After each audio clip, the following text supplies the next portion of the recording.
since it's summer, and we wanted to still be able to give you as much information about what you can expect from an Augustana experience as possible, I'd like to welcome you to class. It's not going to be 50 minutes, okay? So we've shortened it up, but it is my pleasure to introduce you to one of our students' favorite professors, Dr. Bill Swart, who's going to give you a little taste of the Augustana class.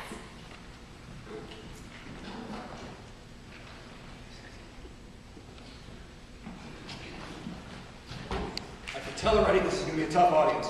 Anytime they don't laugh, I know it's really bad. Seriously, welcome to Augustana College. It's great to have you here. It's great to have you visiting with us. I have to tell you, I've been at Augustana for about 15 years now. And this place, I'll tell you, I believe is just a gem of the Midwest. It is a wonderful place to work. And some of the things that make it a great place to work is I'm surrounded by excellent colleagues, by colleagues who do really good research, who teach really creative classes, who are genuinely good people who care about the educational process. We're surrounded by a tremendous administration that is working very hard to put facilities in place to make this place as high a quality of an educational environment as possible. But the thing that makes me the most excited about staying at Augustana College is its students. Its students are, by and large, the most hardworking, intelligent, generally good group of people that I've had the pleasure to work with. They keep me coming back every year. I get to go through this sort of lull of depression about this time of year because I miss being around students. It's what I do, it's what I love, it's why I went into this in the first place. So it's a pleasure to have you here today, and it's a pleasure to have you exploring Augustana College as an opportunity for your education. I teach sociology. I teach them in the sociology department. Anybody ever take a sociology class? Really? Oh, okay. Anybody know what sociology is? My colleagues always joke with me. They'll say, Bill, you know, sociology, that's just the study of the obvious, isn't it? And, you know, they're kind of poking at me, but I'll share a little secret with you. Don't tell them. But in some ways, they're kind of right.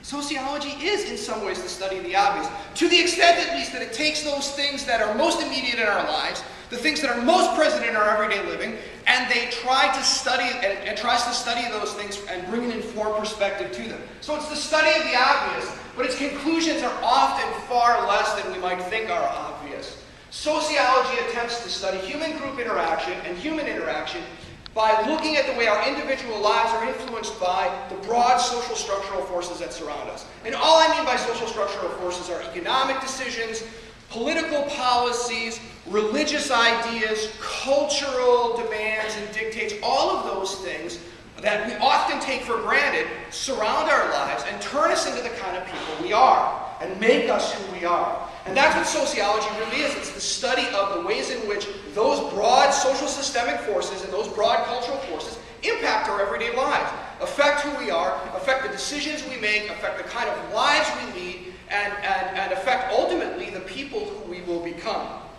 One of the favorite classes I teach at Augustana College is our introductory sociology class. We call it contemporary society. And the reason I love it is because most students don't get a high school sociology experience. So they come to college and they sort of take my class because they don't think it's going to be, they can't either get into something else or they're not quite sure what it is. And I get this crowd of students who don't really know what the discipline is. And then I get to watch them sort of come alive as they begin to think about how their individual life experience is intersected by all these different social systemic forces. One of the things I teach, one of the elements I teach in my intro sociology class is I certainly lead students through the content and the concepts and the theories in sociology, but I always try to connect it with a couple of trends in contemporary American social life. And one of the favorite trends I like to talk about is the rise of digital technology and social media. Your generation, the millennial generation, has been impacted by these trends in American society like no other generation before you. You are, for all intents and purposes, Generation Screen. You're surrounded by screens. You have them in every room. You carry one in your pocket. Take out a cell phone if you have one. Let's see.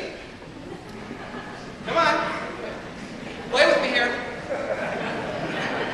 What? Let's make this easier. Could someone stand up if you don't have one?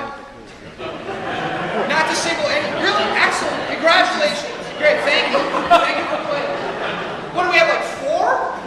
We're surrounded by not your generation, the millennial generation, is grown up around this stuff. You understand it like nobody does. My dad got a laptop like 4 years ago, calls me one day, he's like talking about how do I get rid of the wallpaper, and I'm walking him through all this stuff, and I'm like, and we're not connecting, you know, and finally I said, Dad, just tell me what's going on the screen. And he says, well, there's this bouncing ball with little spikes that come out of it. I said, Dad, that's the screensaver, not the wallpaper. Come on. My dad doesn't get it. You get it. And I would submit that you're uncomfortable when you're not around it. Living without a screen in your life makes you kind of disconnected, or at least makes you feel kind of disconnected. Makes you feel a little tense, a little nervous. Makes you worry about things a little bit more. Computers, cable TV, satellite TV, Nintendo, Xbox, PlayStation, GPS, Facebook, Twitter, Google, Netflix, Hulu, iPads, iPods, iPhones. They surround us at a level that would make George Orwell roll over in his grave. Now, my point this morning is to not go on some sort of long-winded rant about the negative characteristics, but at least to turn a critical eye to what might seem obvious to us. That perhaps the rise of digital media in our lives makes our lives better. Now, certainly it makes our lives better. We were on a trip 2 weeks ago up to the Black Hills. I spent 45 minutes under an awning at a gas station in Kadoka, waiting out a severe thunderstorm, like 70-mile-an-hour winds, hail. I just fixed up my sailboat, you know, and so I'm worried it's going to get hailed on and everything. And it was terrific to be able to haul out my droid and look at the radar and watch the storm pass and know when we could proceed again, when we would be safe. Parents, I'm sure you feel relieved, and I'm sure you feel gratitude when your son or daughter texts you and says, hey, the storm's over, I'm okay, or I made a long trip and I'm safe now, or what have you. We do get some relief out of that. So I'm not going to go on some rant and point only to the negatives, but I do want to leave you with two thoughts about the rise of digital technology this morning. First of all, most of the screens that exist in your life, most of the screens that you gaze into, exist first and foremost to sell advertising space. Think about your interaction with digital media today, and think about the barrage of advertising that comes into your face and into your life. Okay, now this might not be a huge surprise to you. I mean, if you look at the newspaper industry, historically it was built on the backbone of advertising, and TV quickly followed suit afterwards in the 1950s. But what's happened with digital technology and its proliferation, its extension into our lives, the fact that we walk around connected by screens, is that we have much greater opportunity to be affected by those advertising. Google's investor relations website lists 2010 advertising revenues of over $28 billion. And just to show you the kind of growth, exponential kind of growth that this trend is experiencing, it's currently posting second quarter 2011 advertising revenues of over 30% compared to last year. Twitter, which is kind of the minor league player right now in terms of advertising revenues, it's currently projecting revenues of about $250 million in 2012, is valued. If you were to go to buy Twitter today, you would have to pay over 100 times its revenue generation. Right? When it generates in revenue, it would cost you over 100 times that to buy that company. Because people see so much potential in the advertising possibility of the screen to get you to consume. Now, you might think that, well, let me back up. I mean, you could probably withstand some of this stuff. I mean, raise your hand if you've ever clicked on the ad for the revolutionary facial cream that made a 57-year-old woman look 27. Anybody follow that ad? My wife thinks it would be great to look 15 again, but I try to encourage her not to. You know, I mean, all sorts of things, right, that we can withstand. The shocking new discovery for joint pain relief, the weight loss miracle that's changing the nation, all of those things, they may seem pretty mild and not influential in our lives. You might be able to withstand the immediate barrage of the spending spree, but think about what it does to the cultivation of what you think you want and what you think you need. Americans, compared to all other countries, all other people groups, have the highest rates of consumption in the world. The U.S. currently has more shopping centers than high schools. We spend more time shopping than worshiping. Compared to industrialized nations, the U.S. boasts 18.5 times more shopping centers than Europe, and over 40 times more shopping centers than Canada. In a recent survey, 93% of teenage girls listed shopping as their #1 favorite leisure activity. We consume, and we live in a culture of consumption that is well beyond where the rest of the world lives. Now, you might think that with all this abundance and all this availability and all this product choice, Americans might obviously be happier. Look at all the things we have access to. Look at all the things that we can surround ourselves with. Look at all the benefits that must come from this. I mean, hey, I put my new shoes on and everything's all right. Some of you have heard the song, maybe I don't. Right? Call me Tilly. But the study of the obvious shows us something quite different. Social science shows pretty clearly that consumption has only a fleeting relationship with life satisfaction. Once a group has reached its basic subsistence needs, increasing rates of consumption don't yield significantly higher rates of life satisfaction. And what's more, whatever happiness is generated by consumption tends to be momentary and fleeting. So it's like an addiction. We buy those new shoes, and we love those new shoes, and they make us feel really good. But 2 weeks, you might be in the mood for another pair of shoes. Ladies, look at your closet lately. Men, look at your closet lately.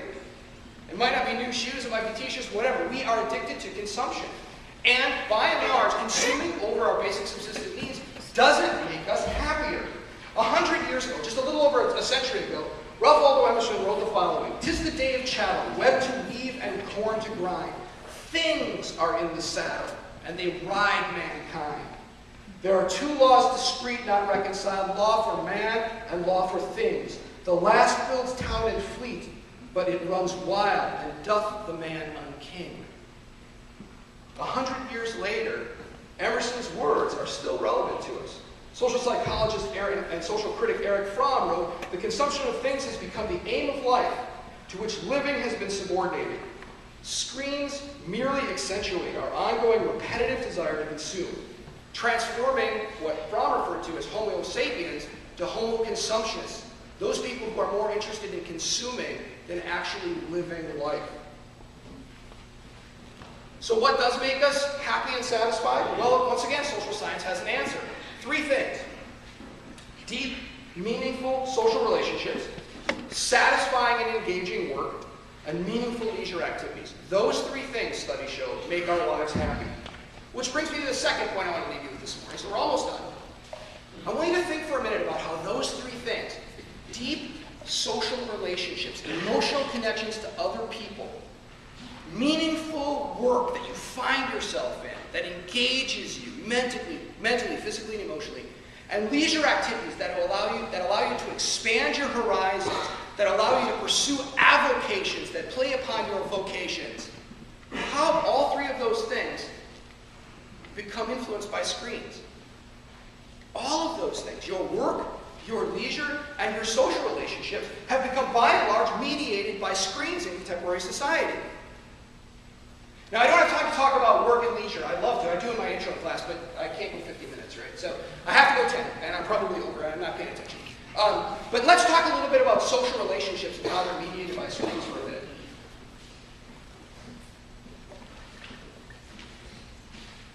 We've come a long way from what sociologists call primary associations. In sociology, we talk about two different kinds of associations. Primary associations, those deep, personal, interpersonal connections that we have. Think about family life. That's usually referred to as a primary association. Now, I talk to my students about how in modern society, primary relationships have been eroded into secondary relationships or secondary associations. Secondary associations refer to kind of more fleeting, less deeply emotionally connected interactions with other people that are usually based around a common interest. So maybe think about like a PTA meeting or a church council meeting, rather than a family dinner or dinner around a family table or something, family dinner or something like that. Those are secondary associations. But then what we explore in my class is how even secondary associations have been eroded by the rise of digital technology. We call it social media. Let's think about that for a minute. Social media? Really? Social? Do you feel like you connect with other people deeply and emotionally, those kinds of things that bring satisfaction on Facebook or Twitter? Probably not. Most people don't. Slovakian social theorist Slavoj Žižek, I love saying that name, Žižek, it's great, suggests that the integration of electronic media and social life has transformed our interaction into what he calls interpassivity.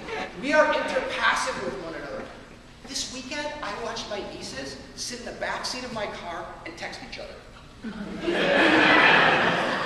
That's interpassivity. That's exactly what Zizek was talking about. We exist in other people's spaces, but we don't connect with them personally anymore. We connect with them through technology. Now, what's the drawback of that? Well, Zizek argues that interpassivity actually allows the technology to experience the emotion for us, rather than us experience the emotional connectedness ourselves. Anybody seen this? Is my favorite iPod app ever, Girlfriend Keeper. Anybody seen it? It's wonderful. So ladies, if you get an email from your boyfriend that says, "Oh, Linda, it's been 3 months, 4 days, and 6 hours since our first kiss." How do you feel about that? Pretty good, man. This guy's paying attention, right? He's connected. Girlfriend Keeper is this wonderful iPod app. You plug all your data in about your relationship, and then it sends automated messages from a database to your girlfriend about your relationship. Isn't that great? Wow! Well, that's awesome, ain't it?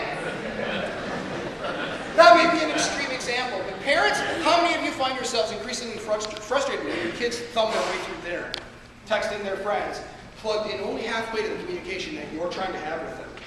I watched a young woman in a restaurant 2 weeks ago. Kept it at her knee, which is very discreet, but you could tell she was doing 2 things at once, and she wasn't plugged into either effectively. That's collective interpassivity.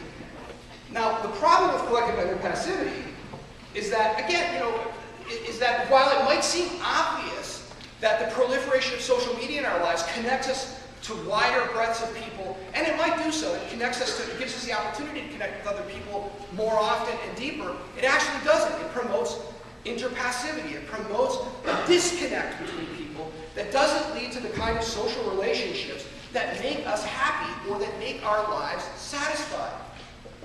And with these two forces influencing us, then in my intro class we explore these tremendous rates of teen suicide in America. Highest rates of depression than higher rates of depression than any other industrialized nation. Those kinds of things, I gotta believe, are a result of the drawbacks to Generation Screen. Let me conclude with one final thought. Your generation, the millennial generation, is going to face these questions and these issues about how to promote happiness and how to deal with the benefits and the liabilities of digital technology in your lives in a way that my dad will not barely scratch the surface with. These are questions of your generation. The question is, how are you going to answer them? Are you simply going to go with what appears obvious, or are you going to bring something to bear to help you more fully and deeply understand them? And what we've done today, what I've tried to do today, is weave together some theories and concepts in sociology, some theories and concepts from literature, economics, and other disciplines, and get you to think about the role of that in your life, how it's pertinent in your life, and most importantly, how you can ask questions of value for yourself. That's what we call a liberal education. A liberal education asks you not just to learn the content of a discipline. That's important, but it can't stop there. That's not what being educated is. Being educated is taking the content of a discipline, building upon it with the content from other disciplines, and then using it to answer questions that are critical to your generation and how you're going to lead your life in the future. And that's what being educated is about. That's what we try to do at Augustana College. We try to weave those things, those pieces of a liberal education together to help make your education more than just learning content, but exploring the ways in which that content can make your life better, more interesting, and build your values in positive directions. And so I appreciate your being here today and exploring how Augustana College can help you become educated. And I look forward to seeing some of you in my classes next fall. Thanks very much. Take it easy. Okay.